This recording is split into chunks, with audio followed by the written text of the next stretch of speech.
Working in the spirit of Oklahoma, this is News 9.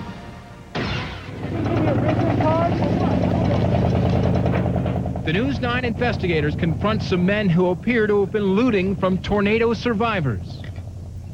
Good Sunday evening. I'm Alex Cameron. And I'm Amy Hawley. But first, weather is on the minds of a whole lot of people tonight. Let's get the latest from Brady in the forecast center. Brady?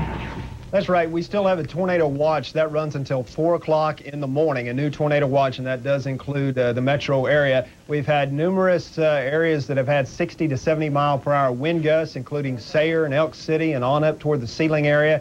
We've had some golf ball size hail, a little bit smaller than tennis ball size hail, and some power outages, for instance, around the Vici area. So it's been a pretty active evening. Let's go ahead and first of all check it out and show you what's going on with Max.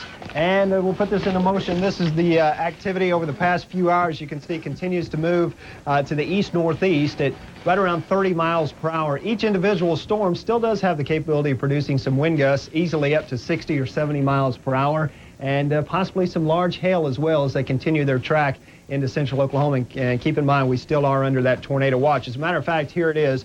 Now, if you look at all those red boxes, let me walk you through this. Back into northwestern Oklahoma, that watch will end, well, as of right now. The new watch box includes Oklahoma City and portions to the east out toward Lincoln County, Pottawatomie County, and then down toward Ardmore. And this runs until 4 o'clock in the morning, which means conditions still are favorable for a couple of tornadic storms, and we'll continue to watch that overnight. Let's go ahead and look at Doppler 9000 XL.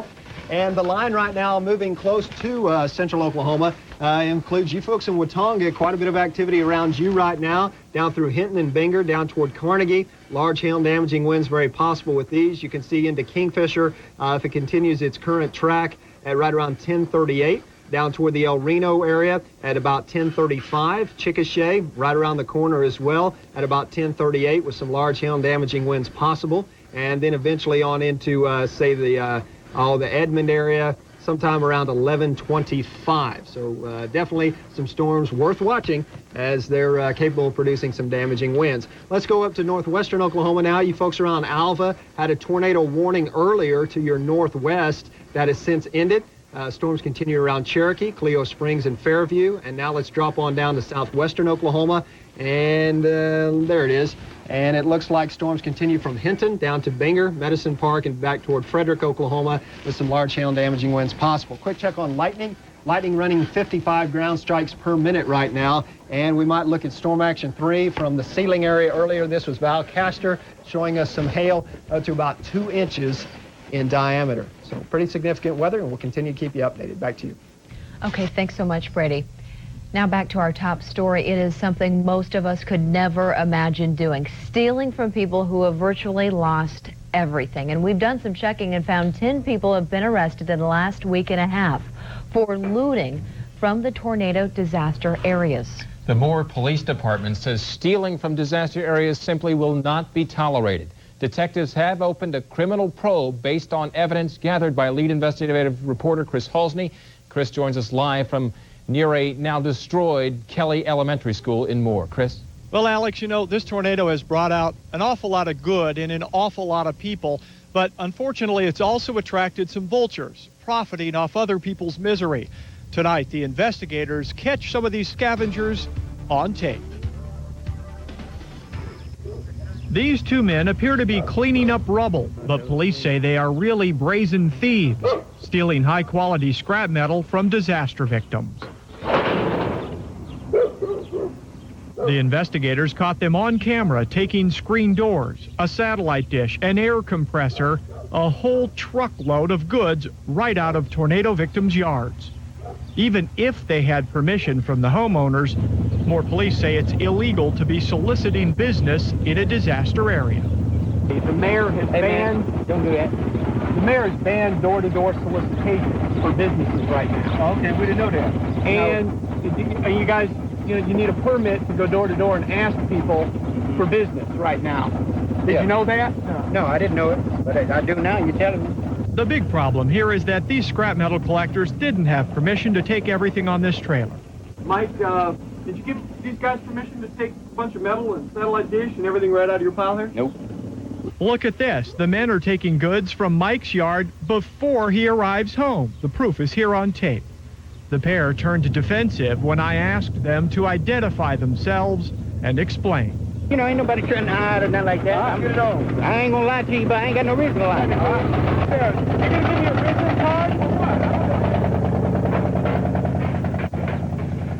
Whoa, look at all that. We showed our videotape to Sergeant Scott Singer of the Moore Police Department. That's a sizable load.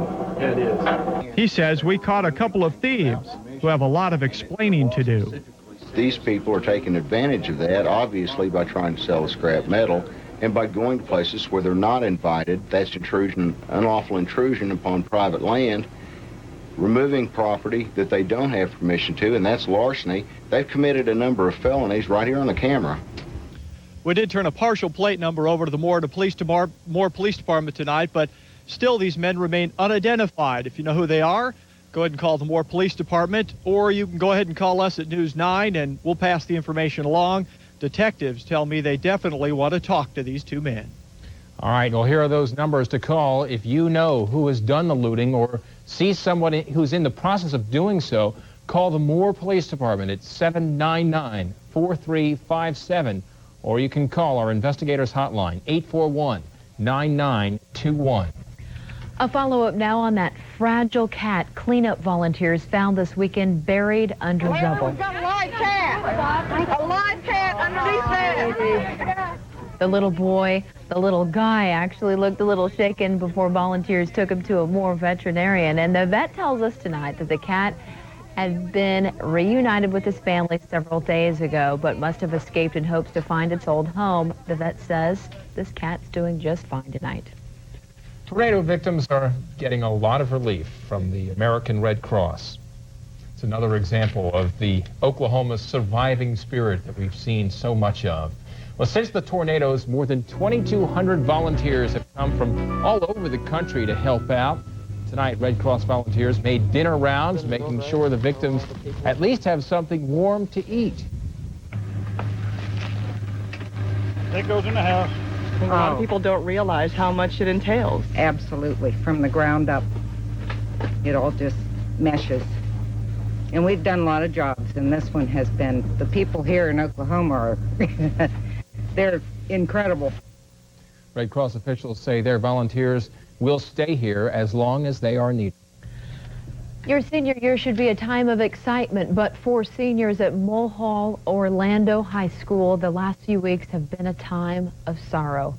First, a classmate was paralyzed in an accident. Then 2 weeks ago, a tornado destroyed much of Mulhall, as we've told you about them. But the seniors have refused to be defeated by these sad events. And today, as Gan Matthews reports, they rallied around their injured classmate. Christy Lawrence is hospitalized in Oklahoma City. Since she couldn't go to her baccalaureate at home, her fellow seniors brought the baccalaureate to her. We're all classmates, Christy, and we're all your friends, and we don't want her to miss out on anything. As long as there is hope in the future, there is power in the present. Even the speaker, Gary Moore, was picked with Christy in mind. Moore, a counselor to people with spinal cord injuries, brought her a message of hope. It was very touching, and it just wanted me to keep on fighting and go on and take what comes. It's just tremendous how strong Christy is and the progress that she is making.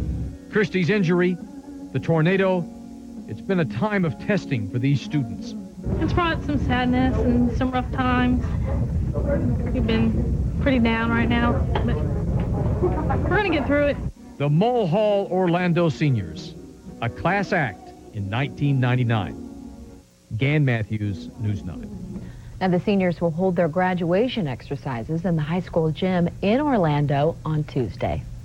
The emergency room isn't all that strange a place for Midwest City tornado victims, but for one 5-year-old boy tonight, it was a severe dog bite that sent him to the ER. New tonight at 10, that bite is so bad, the only way to repair the damage to his leg is through surgery. News 9's Francis Rivera is in our live center with the story. Francis? Well, Alex, at this hour, 5-year-old Hayden Burleson is in the ER waiting to go into surgery.